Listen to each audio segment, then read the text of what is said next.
నమస్కారం. టీజీఎన్ న్యూస్కి స్వాగతం. అమీన్పూర్ పరిధిలోని 22 ఏలో ఉన్న భూములను ఆ జాబితా నుంచి తొలగించాలని అమీన్పూర్ మాజీ మున్సిపల్ చైర్మన్ పాన్ రంగారెడ్డి భారత నాయకులు డిమాండ్ చేశారు. అమీన్పూర్ 200 సర్వే నెంబర్లలో దాదాపు 500 ఎకరాలు ఈ పరిధిలో ఉన్నాయని, అమీన్పూర్ అంటేనే మొత్తం గవర్నమెంట్ భూములు అన్నట్లుగా 75% వరకు ప్రాఫిట్లో పెట్టారని, దీన్ని తొలగించే వరకు మేము ఉద్యమిస్తామని అన్నారు. దీనిపై ఈ నెల 29న బేరంగూడ నవ్య చౌరస్తాలో మాజీ మంత్రి హరీష్ రావు, ఎమ్మెల్యే మహిపాల్రెడ్డి ఆధ్వర్యంలో 22 ఏను వ్యతిరేకిస్తూ నిరసన ధర్నా నిర్వహిస్తున్నామని తెలిపారు. ఏళ్ల తరబడి ఇల్లు నిర్మించుకుని ఉన్న బాధితులు ఆవేదన దృష్ట్యా 22 ఏ జాబితాలో ఉన్న భూములు ఆ జాబితా నుంచి తొలగించాలని డిమాండ్ చేశారు. 29న జరిగే కార్యక్రమానికి బాధితులందరూ హాజరై ప్రభుత్వానికి తమ నిరసన కాలం వినిపించాలని, దీంతో ఆకుండా మనకు న్యాయం జరిగేంత వరకు పోరాడాల్సిన అవసరం ఉందని మీడియా సమావేశంలో తెలిపారు. కాలనీలు ఉన్నాయో వాళ్ళందరూ వాళ్ళ 29వ తారీఖు పొద్దున 10 గంటలకి నవ్య సర్కిల్, గ్రీన్ ఫీల్డ్ సర్కిల్కు ప్రతి ఒక్కరు వచ్చి మీ కాలనీ పేరు, అలాగే మీ ప్లాట్ నెంబరు, మీ పేరు అక్కడ మీడియా ముఖంగా, అలాగే మన రాష్ట్ర నాయకులు, మన పెద్దలు హరీష్ అన్న గారి దృష్టి కూడా మీరు తీసుకుపోవాలని చెప్పి ప్రతి ఒక్కరిని కోరుతా ఉన్నా. అందరు వచ్చి మాకు చెప్తా ఉన్నారు, సంతోషం. మేము కూడా తీసుకుపోయి పెద్దల దృష్టికి తీసుకుపోవడం జరుగుతూ ఉంది. మేము చెప్పేది 57 వైపీ నంబర్, ఈ డబ్ల్యూపీ నంబర్. ఈ కేసు వచ్చి కాకినాడ, ఈ నెంబర్ వచ్చి కాకినాడది. ఈ నెంబర్ని వేసి వీటిని ప్లేట్లో పెడతా ఉన్నారు. అంటే ఇది సమైక్య ఆంధ్రప్రదేశ్ రాష్ట్రంలో ఉన్న విధంగా మేము అర్థం చేసుకోవాలన్నా? అసలు మీరు తెలిసి చేస్తున్నారా, తెలియక చేస్తున్నారా? మీరు ఎవరిని ఉద్ధరించడానికి చేస్తా ఉన్నారని చెప్పి కూడా నేను అడుగుతా ఉన్నా. దీనిపైన తక్షణమే మా డిమాండ్ ఒకటే, తక్షణమే మీరు ఈ ప్రొప్టేట్లో పెట్టినటువంటి సర్వే నంబర్లని తీసుకెళ్తారా, లేకపోతే మీరు పెట్టిర్రా అని ఒకసారి మీరు ఆలోచించి వీటన్నిటిని 22 ఏలో నుంచి తొలగించి ఇక్కడ ఉన్నటువంటి కాలనీ వాసులు ఏరైతున్నారో వాళ్ళు పాపము ఒక బిడ్డ పెళ్లి ఉంటుంది, అవసరం పడితే ఆ ఇల్లు వాళ్ళు అమ్ముకొని ఆ బిడ్డ పెళ్లి చేసే పరిస్థితులు, సందర్భాలు మనం ఎన్నో చూడడం జరిగింది. అట్లాంటి వాళ్ళది మీరు ఉసురు పోసుకోవడం కూడా కరెక్ట్ కాదని చెప్పి మీకు తెలియజేస్తూ తక్షణమే మీరు తొలగించని ఏడల మాజీ మంత్రి వారి ఆధ్వర్యంలో. నమస్కారం. ఈరోజు ఈ పత్రికా సమావేశం ఏర్పాటు చేయడం జరిగింది. దీన్ని మన అమీన్పూర్ కాలనీల కోసము, ఇక్కడ నివసిస్తున్నటువంటి సిటిజన్స్ కోసము ఈ సమావేశాన్ని ఏర్పాటు చేయడం జరిగింది. ఏదైతే ప్రభుత్వము 22A అని తీసుకుందో అది మమ్మల్ని సంప్రదించడం జరిగింది. మమ్మల్ని సంప్రదించిన తర్వాత ఆ కాలనీ వాసులు తీసుకొని తెలంగాణ భవన్కు మేము వెళ్ళడం జరిగింది. ఇక్కడ ఉన్నటువంటి ఏదైతే 22Aకి సంబంధించిన కాలనీలు ఉన్నాయో వాటన్నిటినీ మన హరీష్ అన్న గారికి వివరించడం జరిగింది. పూర్తిగా విన్న తర్వాత దానిపైన తప్పకుండా ప్రజలకు చిన్న ఇబ్బంది అయినా మనము కాపాడుకునే బాధ్యత మన టీఆర్ఎస్ పార్టీ పైన ఉన్నదని చెప్పడం జరిగింది. దానిపైన 29వ తారీఖు శనివారం నాడు ఇక్కడ ఒక ధర్నా కార్యక్రమం మున్సిపాలిటీలో మొట్టమొదటి HMDA కాలనీ, ఇక్రీసెట్ కాలనీ. అప్పటికి మా కనీసము రాజకీయంగా కూడా కనీస అవగాహన కూడా లేదు. ఆ లేఅవుట్ అయినప్పుడు HMDA లేఅవుట్ను కూడా ఈరోజు ఈ ప్రభుత్వము 22A ప్రొపర్టీలో పెట్టడం జరిగింది. అంటే ఒక్కసారి ఆలోచించాలి, ఇది ఎవరి కోసం, ఎందుకోసం? ఇది ఎవరిని బ్రతికించడానికి కోసము, ఎవరికి లాభాలు చేయడానికి కోసము అని ఒకసారి ఆలోచించాలి. HMDA లేఅవుట్ అనేది అఫీషియల్ లేఅవుట్, అదొకటే కాదు. HMT colony, Chakrapuri colony, Modi builders, green field, ఇవన్నీ కూడా ప్రతి కాల్ని హెచ్ఎండి అనుమతులతోని వెలసినట్టు పంపుతాము. మరి ఎవరికి రాసి పంపుతారు, మళ్ళీ ఎందుకు పంపుతారు, దేనికోసం మీరు పెట్టిరు అని చెప్పి కూడా నేను అడగడం జరుగుతూ ఉంది. అంటే పెట్టడం మీ వంతు, దరఖాస్తులు మేము పెట్టుకోవాలి, దాన్ని మీరు రాసి పంపిస్తారు. మీరు ఎవరి కోసం రాస్తుర్రు, ఎందుకోసం రాస్తుర్రు, ఎవరిని ఉద్ధరించడానికి రాస్తుర్రు అని చెప్పి నేను మిమ్మల్ని అడుగుతా ఉన్నా. ఇంత దారుణంగా మొన్నటిదాకా అమీన్పూర్ అంటే హైడ్రా భయభ్రాంతులకు గురి చేసిన సందర్భాలు, నిద్రపోని రాత్రులు గడిపిన సందర్భాలు, మాట్లాడితే అమీన్పూర్ అంటే ఎక్కడ ఉన్నా అమీన్పూర్. ప్రతిదాన్ని ఈరోజు కేవలం మన రాష్ట్ర వ్యాప్తంగా అమీన్పూరే కనిపిస్తుంది. వృద్ధురాలు ఇంట్లోకి చొరబడి ఆమె మెడలోని బంగారు పుస్తెలతాడును బలవంతంగా లాక్కెళ్లిన చోరీ కేసును మెదక్ టౌన్ పోలీసులు ఛేదించారు. ఈ సందర్భంగా మెదక్ పట్టణ ఇన్స్పెక్టర్ మహేష్ మీడియాతో మాట్లాడుతూ పట్టణంలో సాయినగర్ కాలనీకి చెందిన 68 ఏళ్ల బాలిశెట్టి సులోచన ఇంట్లో ఒంటరిగా నివసిస్తున్నారు. ఈ నెల 22-23 తేదీ అర్ధరాత్రి సుమారు 2:40 సమయంలో గుర్తు తెలియని వ్యక్తి ఇంటి తలుపు కొట్టాడు. సులోచన తలుపు తెరవగానే బలవంతంగా ఇంట్లో ప్రవేశించిన నిందితుడు ఆమె మెడలో ఉన్న సుమారు 4 తులాల 2 వరుసల బంగారు పుస్తెలతాడును లాక్కెళ్లేందుకు ప్రయత్నించాడు. ఈ క్రమంలో సులోచన బంగారు గొలుసును గట్టిగా పట్టుకోవడంతో అది తెగిపోయింది. కొంత బంగారం ఆమె చేతిలో మిగిలిన ఆభరణాన్ని నిందితుడు తీసుకుని అక్కడి నుంచి పరారయ్యాడు. ఆమె కేకలు విని పై అంతస్తులో నివసిస్తున్న అల్లుడు కె లింగగౌడ్ కిందకు వచ్చే లోపే నిందితుడు పరారైనట్లు పోలీసులు తెలిపారు. చోరీకి గురైన బంగారు ఆభరణ విలువ సుమారు 4.50 లక్షలు ఉంటుందని ఫిర్యాదులో పేర్కొన్నారు. బాధితురాలు కుమారుడు బాలిశెట్టి సంతోష్ కుమార్ ఇచ్చిన ఫిర్యాదు మేరకు మెదక్ టౌన్ పోలీస్ స్టేషన్లో క్రైమ్ నెంబర్ 378/2026 కింద కేసు నమోదు చేసి దర్యాప్తు చేపట్టారు. ప్రత్యేక బృందాన్ని ఏర్పాటు చేసి అనుమానితులపై నిఘా పెట్టడంతో పాటు మెదక్ పట్టణంలోని బంగారు దుకాణాలపై కూడా పోలీసులు నిఘా ఏర్పాటు చేశారు. ఈ క్రమంలో సోమవారం దయారా స్ట్రీట్ వద్ద పోలీసులు వాహన తనిఖీలు నిర్వహిస్తుండగా అనుమానాస్పదంగా వచ్చిన వ్యక్తి పోలీసులను చూసి పారిపోయేందుకు ప్రయత్నించాడు. దీంతో పోలీసులు అతన్ని అదుపులోకి తీసుకుని విచారించగా చాకలి మొగులయ్య, తండ్రి చంద్రయ్య, తొగిటి గ్రామం హవేలీ గన్పూర్ మండలంగా గుర్తించారు. విచారణలో సులోచన ఇంట్లో ప్రవేశించి ఆ మెడలను బంగారు పుస్తెలతాడును బలవంతంగా లాక్కెళ్లినట్లు నిందితులు అంగీకరించినట్లు పోలీసులు తెలిపారు. చోరీ చేసిన బంగారాన్ని విక్రయించి డబ్బు సంపాదించాలనే ఉద్దేశంతో మెదక్ పట్టణానికి వస్తుండగా పోలీసులకు పట్టుబడినట్లు వెల్లడించారు. నిందితుడిపై గతంలో ఆటో దొంగతనం, రేషన్ బియ్యం అక్రమ తరలింపులకు సంబంధించిన కేసులు ఉన్నట్లు పోలీసులు తెలిపారు. నిందితుల నుంచి చోరీకి గురైన బంగారు ఆభరణాన్ని స్వాధీనం చేసుకుని తదుపరి చట్టపరమైన చర్యలు చేపట్టినట్లు పోలీసులు వెల్లడించారు. మనకు మన 23 రోజు కాంప్లైంట్ రావడం జరిగింది. శ్రీ బాలిశెట్టి సంతోష్ కుమార్ ఈ సాయినగర్ కాలనీ సంబంధించింది ఒక కాంప్లైంట్ రావడం జరిగింది. ఏంటంటే 22 రోజు మిడ్ నైట్లో 2:30కు ఇంట్లోకి ప్రవేశించి ఒక వృద్ధురాలి మెడలో నుంచి ఒకతను వృద్ధురాలు సింగిల్గా పడుకొని ఉంటుంది. ఒక వ్యక్తి డోర్ కొట్టి ఇంట్లోకి వచ్చి ఆమె మెడలోని 4 తులాల బంగారు పుస్తెలతాడు తెంపకపోయిందని ఫిర్యాదు రావడం జరిగింది.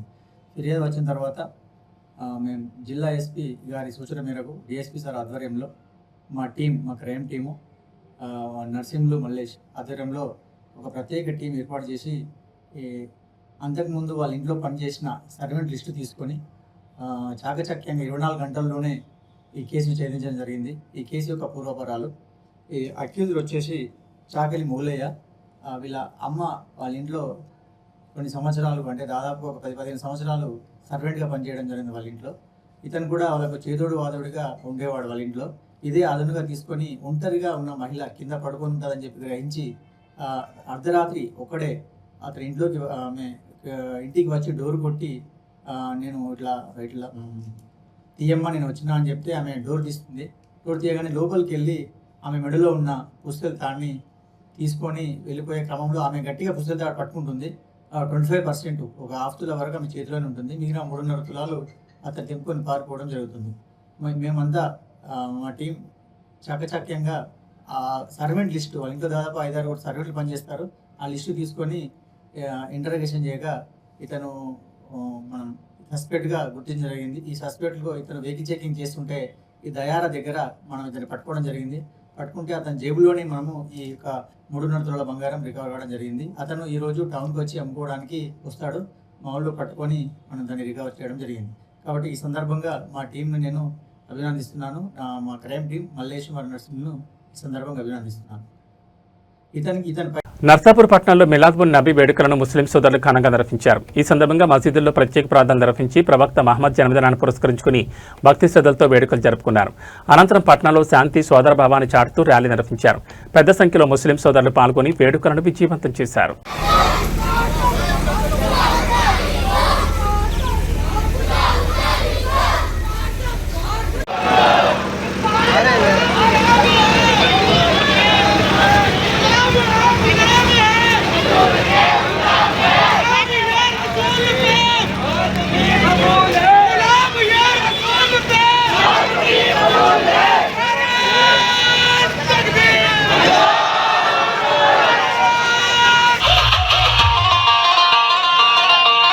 ఒక వార్డు మెంబర్గా కూడా గెలవలేని మీరు ప్రజాసేవలో కొనసాగుతున్న నాయకుని విమర్శించడం సరైన పద్ధతి కాదని అరిగే రమేష్ కుమార్ భూ కబ్జా నిరూపిస్తే దేనికైనా సిద్ధమని ఈ నెల 29వ తేదీన శనివారం గ్రామ పంచాయతీ వద్ద బహిరంగ చర్చకు సిద్ధమా అని కాంగ్రెస్ నాయకులకు సవాల్ విసిరారు రంగంపేట బీఆర్ఎస్ నాయకులు.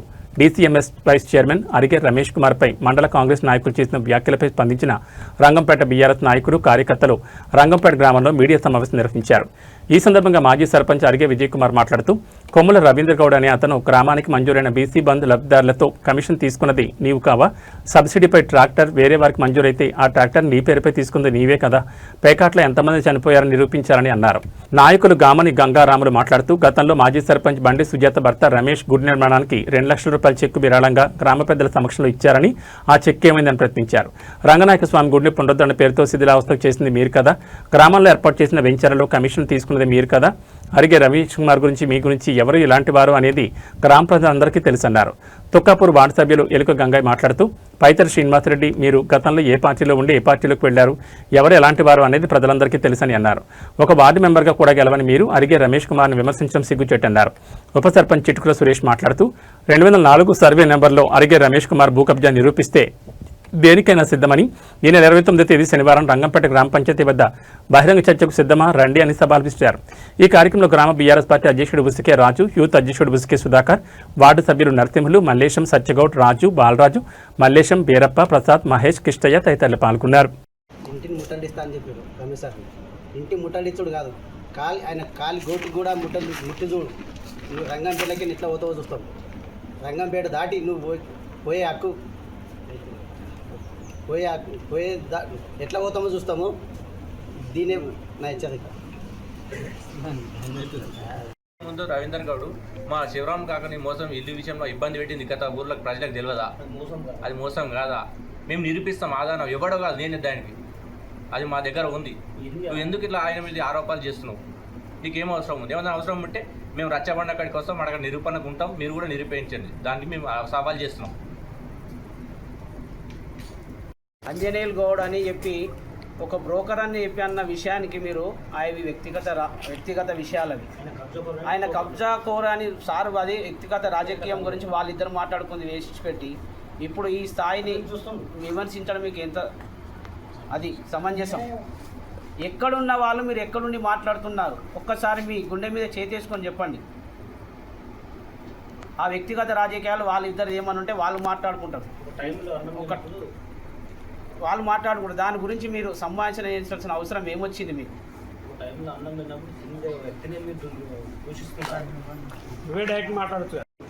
రవీందర్ గౌడ్ మీరు మాట్లాడుతున్నారు, బీసీ కార్పొరేషన్లో వచ్చిన డబ్బులతో కమిషన్ తీసుకుంది నువ్వు కాదా? చెప్పండి మాకు. ట్రాక్టరు ఒక గౌడ బిడ్డకు వస్తే అది మార్చేసి నీ పేరు మీద తీసుకున్నావు, అది నిజం కాదా? అరిగరమేష్ తోటలో పత్తాలు అడిగినట్టు చనిపోయారు. ఎంతమంది చనిపోయారు చెప్పు, నువ్వు ఆధారాలు నిరూపించు. మా దగ్గర ఉన్నాయి, మీ దగ్గర ఉంటే. గౌడ బిడ్డని అంటావు, రామగౌడ్ని మోసం చేయలేదా? ఎన్ని లక్షలు సంపాదించు తెలియదా మాకు?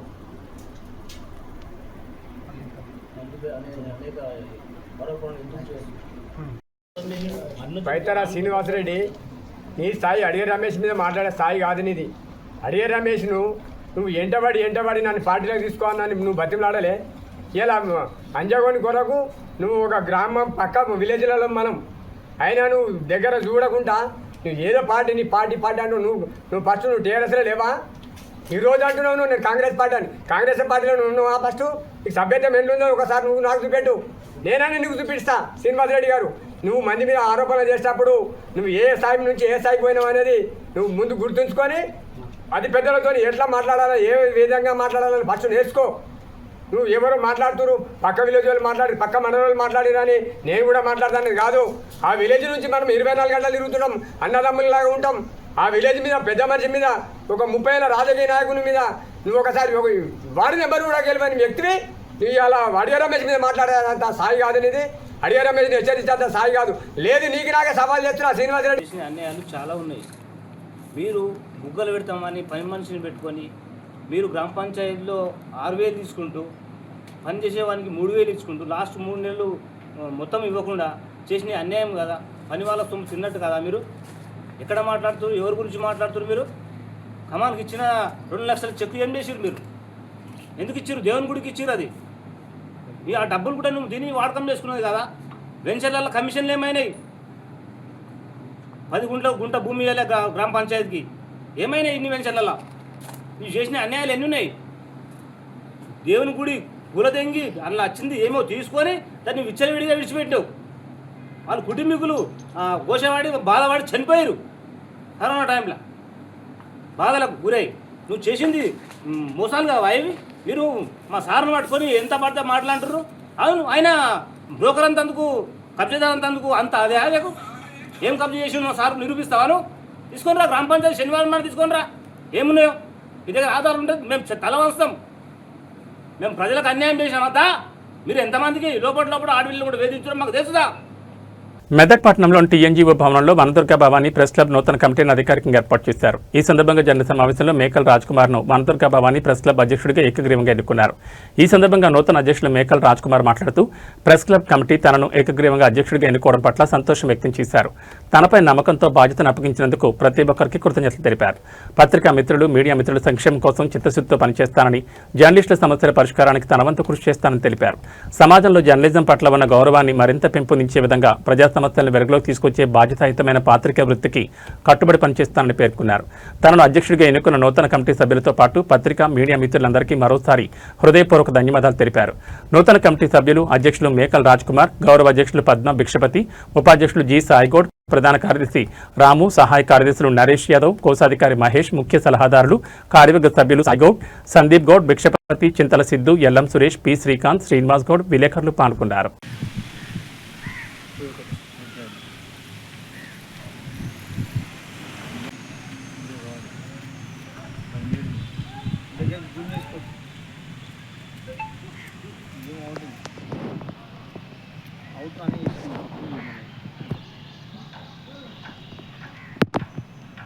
వికారాబాద్ జిల్లా తాండూరు మండలం గోనూరు వాగు వద్ద తీవ్ర ఉధృతి చోటు చేసుకుంది. యాలాల మండలం అగ్గనూరు నుంచి నిబంధనలకు విరుద్ధంగా ఇసుక తరలించేందుకు వచ్చిన ట్రాక్టర్లను వీర్సెట్పల్లి, గోనూరు గ్రామస్తులు ఏకమై అడ్డుకున్నారు.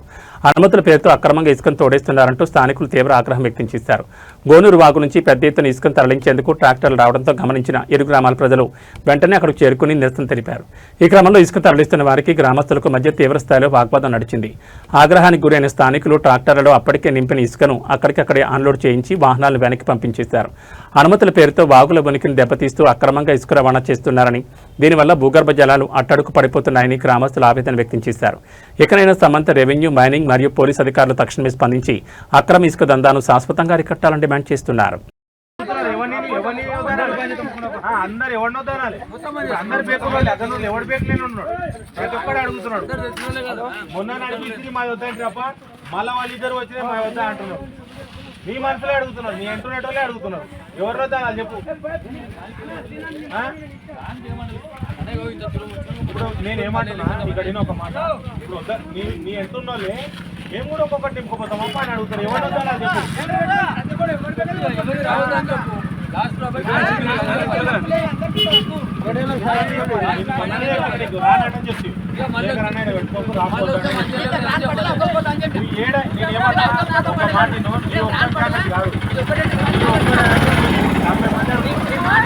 ఒక్కటే మాట చెప్పి పెట్టకున్నాను, నేను పెట్టను పెట్టలా మళ్ళీ పెట్టాను. ఇప్పుడు అదే దిగబడుకుంటే అసలు పోయి నింపుకొచ్చింది. నేను ఏమంటున్నా, ఏడ నింపలేవు, దోవలే లేదు లేబర్ ని మాట్లాడే వచ్చిన. ఇప్పుడు నింపింది కూడా ఏడ నింపినా నీకు అడిగి మేమైతే అత్తలకి పోతాం.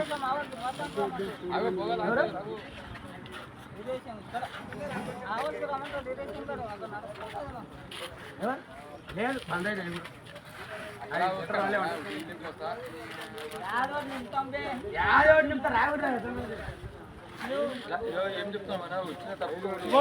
బండి కొండండి అప్ప, మన బండి కొండండి.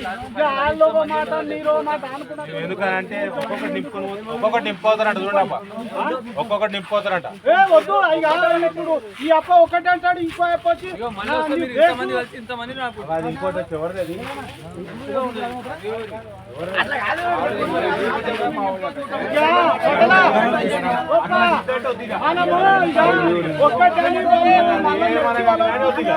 ఎంత జిద్దు, ఎంతకంటే ఎంత జిద్దు అట్లాంటి వద్దు.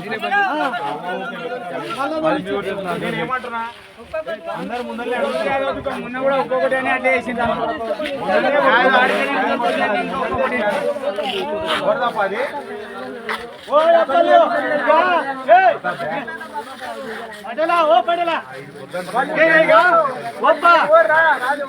వాళ్ళు వద్దు, మనోళ్ళు వద్దు, ఎవరు వద్దు. మీరు ఈ వద్దు. రేపు కొట్లాట అయితే ఎవరు సమాధానం చెప్పాలి? ఎవరంటే వాడు మాట్లాడతాడు, ఎవరంటే వాడు మాట్లాడతాడప్పా. రేపు సమాధానం ఎవరు చెప్పాలి? ఏం సమాధానం వస్తుంది, చర్చ వస్తుంది, చర్చ వస్తుంది, చర్చ వస్తుంది పటేల్, చర్చ వస్తుంది. అప్పుడు ఎవరు సమాధానం చెప్పాలి?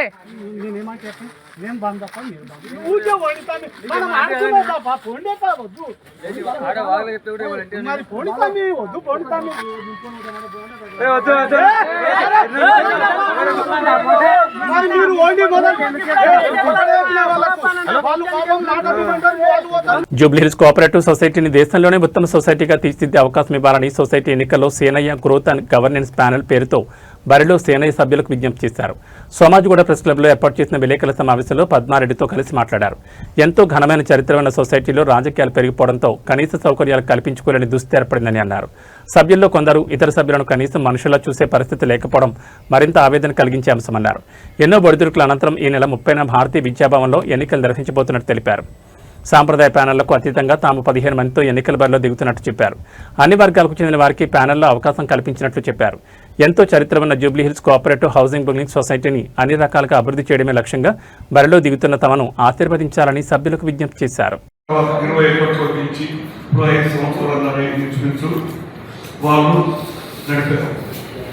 ఈ యొక్క గత 20-21 సంవత్సరాల అనుభవంతో ఎవరిని మార్చినా ఎవరు పెట్టినా ఇక్కడే జరుగుతుంది. చాలా కాంప్లికేషన్స్, తగాదాలు, కొత్త కొత్త పథకాలు, కొత్త కొత్త వైరుధ్యాలు అన్నీ వస్తున్నాయి. కాబట్టి వీటన్నిటికీ మేము అతిథులుగా భావించి సీనయ్య గారిని, బోగినేని సీనయ్య గారిని, చాలా మంది మెంబర్లు జరిపించి దాని భవిష్యత్తు ఎలా ఉండాలనేది మనం నిర్ధారించబడుతుంది.